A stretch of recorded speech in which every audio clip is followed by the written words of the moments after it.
Hello friend, आपका स्वागत है हमारे यूट्यूब चैनल पे। तो आज है संडे, तो आज हम बात करेंगे कुछ जो सिलेबस आउट करा था NHPC ने। ओके, हम सिविल के बारे में इसमें जनरली बात करेंगे। तो हमारे पास कैसे कैसे सिलेबस रहने वाला है, कौन कौन से सब्जेक्ट इंपॉर्टेंट रहेंगे इसमें। तो NHPC में जो एम्प्लॉयमेंट हैं उनसे हमने बात करी गई है। ओके, कौन कौन से उनने कैसे कैसे एग्ज़ाम को क्रैक करा है। ओके, तो हम बात कर लेते हैं बिना टाइम वेस्ट करे हुए। तो सबसे पहले हम इसमें जनरली बहुत ज़्यादा इंपॉर्टेंट रहेगा, एक बुक बताऊंगा जो हम आपको सिलेक्शन दिला सकती है। अगर उस बुक को फॉलो करोगे तो सिलेक्शन 100% आप ले जाओगे। ओके गाइज, तो आप इसको मत छोड़ना इस वीडियो को। ओके, तो बने रहिए हमारे साथ। वीडियो स्टार्ट करते हैं, क्या क्या हमारे पास रहने वाला सिलेबस बात करेंगे। ओके, तो सबसे पहले हम बात कर लेते हैं यहाँ पे रीजनिंग की बात कर लें। रीजनिंग और यहाँ पे जनरल अवेयरनेस, जो मार्क्स 30 और 30 मार्क्स का रहने वाला है। 30 मार्क्स से रीजनिंग, 30 मार्क्स से जनरल अवेयरनेस, यानी कि 200 मार्क्स का टोटल रहने वाला है। पहले बता दो 200 मार्क्स का टोटल, जिसमें 140 मार्क्स टेक्निकल के होंगे, 30 मार्क्स रीजनिंग और 30 मार्क्स जनरल अवेयरनेस के रखे जाएंगे इसमें। ओके, तो बात कर लें हमारे रीजनिंग की बात कर लें। इसमें अगर मैं बात कर लूँ तो रीजनिंग में सब है हमारे पास। इसका सिलेबस उठा है SSC JEE का टोटल पूरा सिलेबस उठाया, जिसमें हमारे पास वर्बल और नॉन वर्बल दोनों हमारे पास दिए गए हैं इसमें। ठीक है, तो आप इसमें कौन सी बुक लीजिए, SSC JEE के PYQ करिए, ओनली SSC JEE के PYQ आप लगाइए। 30/30 आपके इजीली मार्क्स आ जाएंगे। ओके, तो आप ये बुक भी लगा सकते हैं। ओके, जो आपको स्क्रीन में दिख रही होगी 30/30 इसमें से रीजनिंग के आ जाएंगे। बहुत इजी आती है रीजनिंग। यहाँ से आपको 30/30 लाना ही पड़ेगा, क्योंकि यहाँ पे कंपटीशन इतना ज़्यादा इम्पोर्टेंट हो जाएगा आपके लिए कि आप अगर 30 में से कम लाते हो तो यहाँ सिलेबस से, यानी कि आप एग्ज़ाम से ही बाहर हो जाओगे। ठीक है, इससे बाहर हो जाओगे एग्ज़ाम से, तो आप रेस से बाहर। ओके गाइस, 30/30 लाना बहुत ज़रूरी है। अब बात कर लेते हैं हम जनरल अवेयरनेस की। तो यहाँ पे जनरल अवेयरनेस का भी हमारे पास पार्ट 30 मार्क्स का दिया गया है। तो जनरल अवेयरनेस में आपने कौन कौन से टॉपिक हैं वो देख लेते हैं हम। जनरल अवेयरनेस में आपने सबसे पहले क्या पढ़नी है, question of design, general current event, current affair, यानी कि करंट इवेंट आपने देख लेने इसमें। ओके, करंट अफेयर एवरीडे, रोज आपके पास करंट अफेयर होने चाहिए। ठीक है, तो करंट अफेयर यानी कि फिर उसके बाद आपके पास पढ़ने हैं included question relative to India, India से जो जो बनते हैं हमारे पास। ठीक है, कौन कौन से, इसरो हो गया आपके पास। ठीक है, और नासा और स्कीम्स देख सकते हैं आप, और इंडिया से नाइट बर्निंग कंट्रीज, तो उसके PM प्रेसिडेंट आप देख सकते हैं नाइट बर्निंग में। ठीक है, और हमारे पास बात कर लें हम हिस्ट्री की, कल्चर की, ज्योग्राफी की, इकोनॉमिक साइंस की, जनरल पॉलिटिक्स की। ओके, तो ये हमारे पास दिया गया है। ओके, तो NHPC की एक अच्छी बात है, जो वो हमें NHPC सिलेबस देता है उससे बाहर कुछ नहीं देता, यानी कि आपने करंट इवेंट पढ़ने हैं। ठीक है, उसके बाद आपने पढ़ना है नाइट बर्निंग कंट्रीज, इंडिया के बारे में आप देख सकते हैं इसमें। ठीक है, हिस्ट्री, कल्चर, ज्योग्राफी, इकोनॉमिक्स, आप इनको नोट कर लीजिए। जनरल पॉलिटिक्स और साइंटिफिक रिसर्च, इतनी ही हमारे पास सिलेबस दिया गया है जनरल अवेयरनेस में। और कितने मार्क्स की आने वाली है, 30 मार्क्स की आपके पास देखने को मिल जाएगी।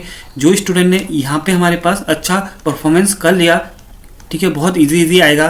ठीक है, बहुत सरल, तो 30/20 मार्क्स से ईजिली गेन कर सकता है, यानी कि 50 मार्क्स आउट ऑफ 60 हमारे पास दोनों में से गेन कर सकता है। ओके, और आपको करने ही होंगे। ठीक है, और इसके लिए बुक बता दूं मैं, आपके पास एक पतली सी 30 रुपये की बुक आती है, आपने देखा होगा अरिहंत की एक पतली सी 30 रुपये की बुक आती है, जो SSC JEE में काफ़ी फेमस है। तो आप उसी को पढ़िए, उसी से क्वेश्चन बन जाएंगे। 1 लाइनर है वो। ठीक है, आप उसी से क्वेश्चन कर पाएंगे। ओके गाइस, और ऑब्जेक्टिव लगाइए, कौन सी बुक से ऑब्जेक्टिव, SSC JEE की PYQ बुक आती है। ठीक है, SSC JEE की PYQ बुक आती है, आप उसके जनरल अवेयरनेस के लगा सकते हो ऑब्जेक्टिव। ओके, तो ये तो रहा हमारे पास जनरल रीजनिंग और जनरल अवेयरनेस की बात। अब बात कर लेते हैं हम जनरल इंजीनियर की, यानी कि सिविल इंजीनियर की बात कर लेते हैं हम। ओके, इसमें पार्ट A में क्या दिया गया है सिविल इंजीनियर में। ओके, बिल्डिंग मटेरियल, कौन से subject, building material, estimate and costing and valuation, survey, soil mechanics, hydraulics, irrigation. ठीक है, ट्रांसपोर्टेशन इंजीनियरिंग, एनवायरनमेंट इंजीनियरिंग। और स्ट्रक्चर की बात करें, theory of structure, concrete technology, RCC और स्टील हमारे पास दी गई है। ओके,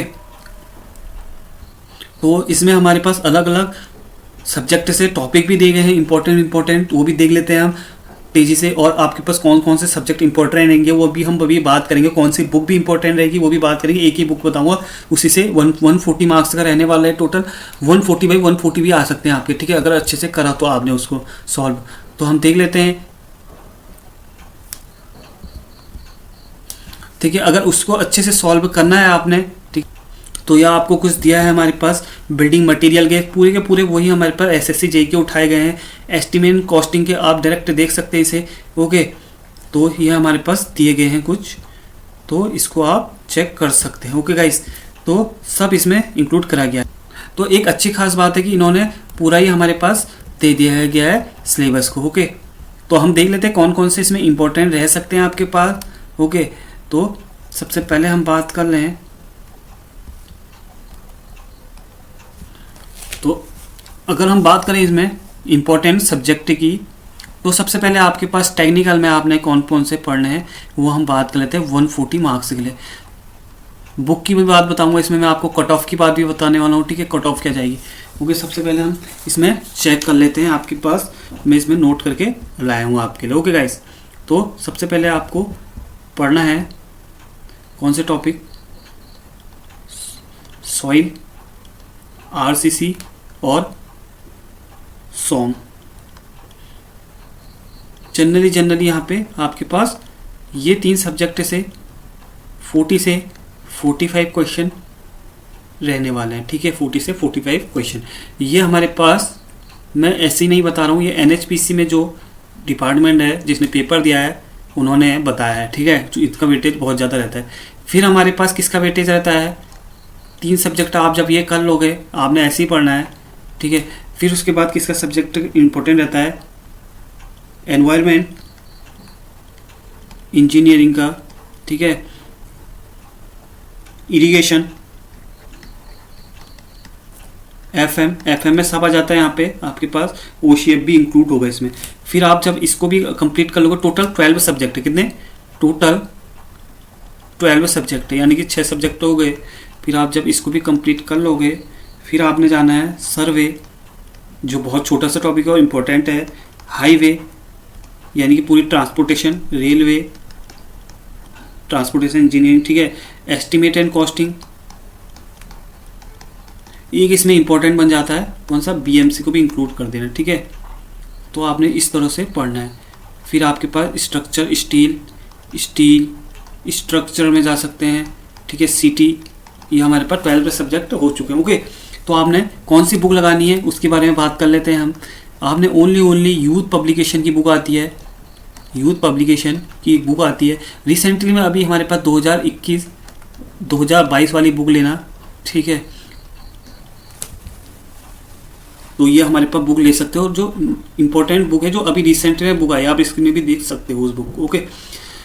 तो उस बुक से अब आपके पास 140 बाई 140 क्वेश्चन बन सकते हैं, अच्छे से लगाना, जब कंडीशन है अच्छे से जब उसको लगाओगे, न्यूमेरिकल 1 लाइनर आएंगे फॉर्मूला बेस में, ठीक है। यानी कि जो थ्योरी आएगी, थ्योरी बता दे दो इसमें, अभी डीएफसीसीएल में जो मैंने बताया था आपको, टोटल थ्योरी आएगी, न्यूमेरिकल लगाने की उसमें कोई ज़रूरत नहीं है, बोला था जिसने वीडियो देखी होगी, ओके। डीएफसीसीएल जो भी दे के आया था उसमें न्यूमेरिकल एक न्यूमेरिकल होगा ज़्यादा से ज़्यादा, मैंने बोला भी था न्यूमेरिकल मत लगाना, ठीक है, बट लड़कों ने न्यूमेरिकल लगाए हैं। ओनली यहाँ पे 80% तो थ्योरी ही हमारे पास देखनी, क्यों, क्योंकि डिप्लोमा का है, डिप्लोमा लेवल का, और 20% आपके पास कुछ न्यूमेरिकल रहेंगे, न्यूमेरिकल पोर्शन जो 1 लाइनर रहेंगे फॉर्मूला बेस से रहने वाले, ओके। अब डिप्लोमा वाले के लिए यहाँ पे एनएचपीसी निकालना क्यों जरूरी है, क्योंकि अभी रिसेंटली में आज एक न्यूज़ आई है कि बीटेक वाले अलाउ हो रहे हैं हमारे पास यूपी में, ठीक है, जेई लेवल में, जेई की पोस्ट में बीटेक वाले अलाउ कर दिए गए हैं, ठीक है, हल्के डिपार्टमेंट वाइज हो रहे हैं। अब ऑल ऑफ इंडिया में भी कुछ समय बाद आपके पास देखने को मिल जाएगा, बीटेक वाले डिप्लोमा में फॉर्म भर सकते हैं, यानी कि जेई के पेपर में फॉर्म भर सकते हैं, ओके। आपके पास यही एक मौका है, ठीक है, लास्ट मौका यही बचा है। तो यूथ पब्लिकेशन की पूरी लगा डालिए, और एक और बुक आती है, आप इसको कंप्लीट कर दोगे, आईएएस मास्टर की बुक आती है, एसएससी जेई की सबसे बेस्ट बुक है कॉन्सेप्ट क्लियर करने के लिए, तो आप उसको भी प्रीवियस पीवाईक्यू लगा सकते हो, ओके गाइस। तो आप शॉर्ट नोट्स अगर चाहते हो हमारे पास बहुत से स्टूडेंट को शॉर्ट नोट्स दे दिए मैंने, ठीक है, और दूंगा, ठीक है, मैसेज आ रहे हैं हमारे पास, एक एक करके मिल जाएंगे। तो आपको शॉर्ट नोट्स हमारे व्हाट्सएप में जुड़ जाइए, शॉर्ट नोट्स वहाँ से आप ले लीजिए, ठीक है, वहाँ से आप शॉर्ट नोट्स पढ़ सकते हैं, डायरेक्ट जल्दी जल्दी आप पढ़ सकते हैं। फ़ोन से पढ़ने में एक फ़ायदा होता है, आप बैठे बैठे कहीं भी जाके पढ़ सकते हो। आप जुड़ सकते हैं 9149302924 में, आप इसमें व्हाट्सएप नंबर है मेरा, ठीक है, तो आप इसमें कांटेक्ट कर सकते हो, ठीक है, व्हाट्सएप करते हैं शॉर्ट नोट्स चाहिए करके, ओके। तो बाय द वे मिलते हैं आपसे। वीडियो अच्छी लगी तो सब्सक्राइब जरूर कर लीजिए, जिसने भी सब्सक्राइब नहीं किया, और लाइक जरूर कर दीजिए, ठीक है। तो मिलते हैं आपसे नेक्स्ट वीडियो में। Bye bye, take care. Engineering drawing के साथ, कौन सी? इंजीनियरिंग ड्राइंग के साथ जो अभी रिसेंटली में चल रही है। तो bye bye, thank you, take care.